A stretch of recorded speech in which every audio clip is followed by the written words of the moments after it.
Good morning, busy dads and busy people everywhere. I'm very excited about making today's video. This is going to be a departure for me because in today's video I am going to take you all through what I eat in a given day. The reason I want to make this video is that I've put out a series in the Busy Dad Nutrition playlist explaining the kind of abstract principles that I follow in my approach to nutrition, but I thought it would be good to show you all how those principles come together on a given day of eating. Maybe it'll give you some ideas that you can use for yourselves. Before we dive in though, I want to just say, I am not a nutrition expert and I make no prescriptions at all about the diet that you follow on the Busy Dad program. If you don't want to eat the way that I eat, that's absolutely fine and that's up to you. And none of what I say has been extensively researched. My approach to nutrition is it's fun for a little while to try and educate yourself as best you can, but after a certain point, you just need to find a diet that works for you and stick with it and stop endlessly analysing and researching. And so for me, I did my research a couple of years back. I stumbled upon a way of eating that has really worked for me in the years since, and that's what I want to share with you today. This is not a scientific stamp of authority that I'm trying to put on this diet, and I'm making no prescriptions at all about what kind of diet you should follow. So please feel free to disregard any of the information that I'm putting out there or what it is that I'm doing. You do not have to emulate this way of eating. I still thought it would be fun to share with you a typical day of eating for me. Before we begin, maybe I'll just quickly summarize some of those core nutritional principles that I'm following. So first of all, on any given day, I'm looking to get about 90 grams of protein, give or take. I'm going at about 1.3 grams of protein per kilogram of body weight, and I have found that that has been enough to make sure that I don't lose any muscle through my training. So I'm eating more protein than the typical member of the population, but way less protein than your typical fitness industry type who will eat 150 grams or more for someone of my body weight. So we're looking for 90 grams of protein on a given day. In concert with that protein goal, we are really focusing on gut health and eating for gut health. And for me, what that means is eating as wide a variety as possible of plant foods. Okay, I'm eating as many plant foods as I can on the principle that the best way of promoting gut health is to eat a diversity of fiber-rich plant foods. So we're going to hit the vegetables very hard throughout the day, we're going to hit the fruits very hard, and we're also going to get a lot of our protein from plant sources. When we're getting protein from plant sources, what we're looking to do is to combine the marriage made in heaven of whole grains and legumes together to form a complete protein. So you're going to see me eating some whole grains and some legumes. I'm not a vegan. I think the vegan diet is great. And if you're a vegan, all power to you. What I do is vegan till 6. And so throughout the day, you're going to see me eating exclusively vegan food, but then in the evening, my meal will not be vegan. So anyway, I'm really excited to take you through it. Right now, it's 9 o'clock in the morning, and I've consumed nothing except 3 glasses of water. When I wake up, I always chug some water. I try and get a good majority of my water in the first kind of 8 hours of the day, and especially first thing I do when I wake up. I'm very dehydrated, the body is after sleep. That's when I'm really prioritizing water. So the first thing I do in the morning is drink some water, and that's the only thing that I've had. I've not yet trained. I'm going to go and train now, and I'm going to talk to you on the other side of my training session, so I'll see you all very soon. Hello again, busy dads. It is now 10 o'clock in the morning. I've just finished my workout. It was a pretty light session today, and I'm still fasting, but right now I've been awake since 6 o'clock, so I've been awake for a good while. I'm going to have my cup of coffee. I've got a nice big cup of black coffee. I use a French press, 2 big old scoops in the French press, about a cup's worth, and that will be my one hit of caffeine over the course of the day. I used to, back in the day, drink a lot more coffee than I do now. And I won't fully talk through my reasons for cutting back. I'll link to the video where I explain that. But right now, I'm using this 1 cup of coffee per day. And what I'm finding is I'm also detoxing over the weekend. So I'm caffeine free over the weekend. So I have 5 cups of coffee over the course of the week. And I find that each one of those cups is hitting so much harder now that my caffeine sensitivity is way lower. And so I have to decide on any given day how I want to utilize that cup. And what I found is that it's the first hour after I consume the caffeine that I'm really laser focused. And so I always have a choice between using the caffeine as a pre-workout or using it in my work. And especially because right now I'm rebooting a bit with my training, I'm using the caffeine as a work aid rather than a workout aid. Okay, so this cup of coffee will propel me through the next hour or so of really laser focused academic work. I started my fast last night at 6:30. That's when I finished dinner. So 10:30 is coming around, and if I wanted to, I could start eating then, break the fast after my 16-hour window. But today I'm going to wait a bit longer. It's funny, some days I barely make it through to the 16-hour mark. Some days I feel like I could go for 20. Today, for whatever reason, I feel like I can go a bit longer, and so I'm probably going to see you all again at about 11 o'clock, 11:30 when I break the fast, and I'll talk you through how I do that then. See you all in a bit. Hello again, busy dads. It's 11:30 in the morning, and it's time for me to break my fast. And so that means it was a 17-hour fast. I just had a pretty productive bout of getting things done, fueled by my caffeine. And I'm not particularly hungry now. I could go a bit longer, but I'm gonna break it now. And so the way I'm breaking the fast, and I've experimented with different ways of breaking the fast in the past, but what I've been doing recently is I'm breaking the fast with a smoothie. So here we have my smoothie, and you can see it's very green. Let me tell you what's in it. In my smoothie, what I've got is a banana, about a cup of frozen raspberries, and 2 big handfuls of kale. I'm using water, so I'm not adding any extra calories in terms of getting the smoothie into the right texture, and I'm blending that, and that is hitting me with about 200 calories that I'm putting into the system. Okay, so let me just say a few things about this strategy for breaking the fast. As you will know, if you've seen my nutritional videos, I do keep track of my calories throughout the day.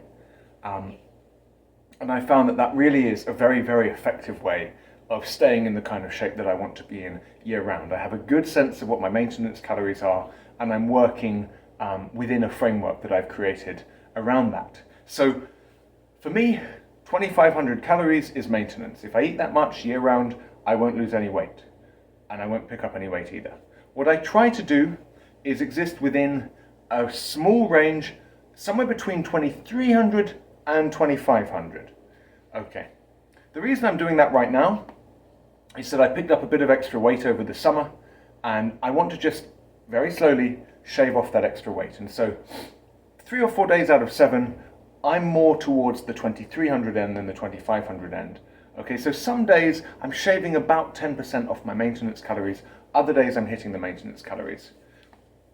This kind of strategy is one that rewards patience. You're not going to lose a lot of weight overnight if you're going slightly under maintenance in the way that I do, but it's sustainable. It's sustainable in the long run, and that's really important. You have to trust the process. You have to be patient. I really do not recommend trying to go anywhere below 10% underneath maintenance calories, and I don't even recommend going sub-maintenance 7 days a week. I really think for it to be sustainable, you only want to be dipping under your maintenance 4 or 5 days a week, and you don't want to be going very, very low. Okay. Now, remember I said at the beginning of this video I have a protein goal for the day of about 90 grams of protein. This smoothie isn't really helping with that at all. There might be a little bit of protein coming in from the kale, but it's really negligible in terms of the protein. I won't really count this towards my protein goals. The reason that I'm starting the day with this smoothie is twofold. First of all, I really like hoarding calories. As someone who counts them, I like saving them up. Just like I like saving up rest in my workouts, I like saving up extra calories in my days eating. And what I found is that just having a smoothie with a bit of sugar in it from the banana is enough to keep me energized and get me to about 1:30 when it's lunchtime. And I like going into lunch only 200 calories deep. I used to break the fast with a bigger bowl of oatmeal that was more like 400 or 500, but I found that I was equally hungry when lunch came around, but I'd already spent more calories. So it's a nice feeling getting to lunch, knowing that the day is still ahead of you in terms of what is open for you to eat. And then the other main motivation for starting with this smoothie is, remember, I'm all about eating a wide variety of plant foods and getting a lot of fiber into my diet. Frozen berries are fantastic. They have a very, very high fiber content. I think there's 5 grams of fiber in that portion of raspberries. Blueberries and blackberries are also fantastic. Wild blueberries are the best. And likewise kale. So aside from giving me a little bit of sugar through the banana, that's going to help me feel sated for the next hour or two, I also want that smoothie to be a kind of down payment. Just the first way of getting in some fiber-rich foods into the system so that whatever else goes on throughout the day, I know that I've already eaten 2 big handfuls of kale and a massive cupful of fiber-rich raspberries, so I'm already ahead of the game. All right, so I'm gonna carry on working now, and in about 2 hours, I'll take you through what I do for lunch. See you all then. Okay, so it's lunchtime. What have we here? We are going to make ourselves a nice combo of whole grains and legumes. We're going to eat this entire can of cannellini beans. I got this super cheap from Aldi supermarket. I think it cost 70 cents. And what you can see is that's going to be 350 calories. And it's going to be 3.5 times 7. So it's going to be about 24 grams of protein. And then we're going to do 2 portions of this quinoa. That's half a cup. Okay, so that's another 340 calories. And that's going to be another 12 grams of protein. So this meal is going to bring us in at 700 calories, just shy of 700 calories, and 36 grams of protein. So a really good upfront investment on the protein goal front. I'm going to add a bit of this seasoning. Chili, cumin is always good with this stuff. Maybe a sprinkle of turmeric because it's good for you, some salt. And then on the side, I'll eat this bag of spinach, another couple of grams of protein, and I will have a really good glug of this Trader Joe's Green Goddess dressing, which is incredible. Strongly recommended.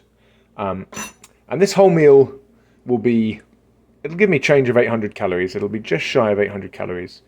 I might add a couple more vegetables into the salad just to get me closer to that figure. So that's lunch. Very excited. Hello again. You're probably getting sick of me by now, but I thought I would just quickly show you what I'm going to eat now for my lunch. So here we have the cannellini beans, the quinoa, a bunch of this really tasty chili seasoning. You can use anything you want. Cumin is great. Salt. I've sprinkled a bit of turmeric on as well because that's good for you. And then on the side we've got a nice big salad, and in there we've got the spinach, the sugar snap peas. I added some baby peppers as well, with that really excellent Green Goddess dressing from Trader Joe's. The whole thing is 800 calories or just a shade under that, and it's going to take me a while to eat. There's a lot of food here. The great thing about fiber-rich foods is they fill you up as you go, so that I'll finish this meal really feeling satisfied. There are so many different ways of building up 800 calories. It's really not that many, depending on what foods you use. There's ways of eating 800 calories where you feel like you've just got started. But when I finish this meal, I'm really full, and it will tide me over throughout the afternoon. There's usually a slight dip in my energy post-lunch. That's partly due to circadian rhythm, that's very natural. But I don't find that this food really leaves me without energy. There's a little bit of a dip that I work through. I often go for a walk after lunch. But within about 40 minutes of having eaten this, I'm good to really push into my afternoon, and that's when I really feel the benefit of all of that energy that I'm getting from this food. So lots of complex carbohydrate, lots of legumes, whole grains, and then afterwards in this glass here I have my creatine mixed in for the day, as well as a men's multivitamin and a omega-3 supplement. May as well take that all now. So my reason for waiting until I eat is that my body will absorb the creatine and the supplements a bit better. And creatine is really something I do every day, about 5 milligrams a day, maybe a shade less. And it has real benefits both for cognitive performance and for your training. I would really recommend considering using creatine if you're not already. You won't necessarily notice huge benefits with your training on a workout to workout basis, but over time you will notice that you perform more consistently with creatine. That's what I found. All right, so it's now 1:30 in the afternoon. You will see me again for my afternoon snack in a few hours' time. So I will look forward to sharing that with all of you then. See you soon. Okay, hello again, busy dads. We're now at 3:30 in the afternoon. I'm just getting ready to go and pick up my daughter from school. I'm just finishing off my work for the day. But before I go, I'm going to have a snack. So in here in my toaster oven, I've got 2 pieces of toast. And then there's a big old portion of peanut butter there. That's 2 tablespoons. So this is going to be just around about 300 calories. So it's going to take me up to 1,300 for the rest of the afternoon. And it's also going to take my protein count up. There's 5 grams in each piece of bread, 7 grams in the peanut butter. So we're at 17 grams on top of the 40. So we're going to go into the evening 57 grams of protein. We're having salmon tonight, so we're likely going to actually overshoot our protein targets a little bit. It's going to end up being more like 100. That's fine. I'd rather go over than under, and it's not a problem.